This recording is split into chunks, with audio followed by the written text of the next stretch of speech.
Sayon ang yugo kay hatag ko kaninyo ug gaan ang ipapasan ko kaninyo. Ang Ebanghelyo sa ating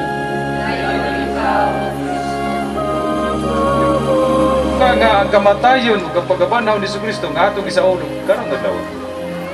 Sa gitawag Semana Santa, ang pagsugod sa Semana Santa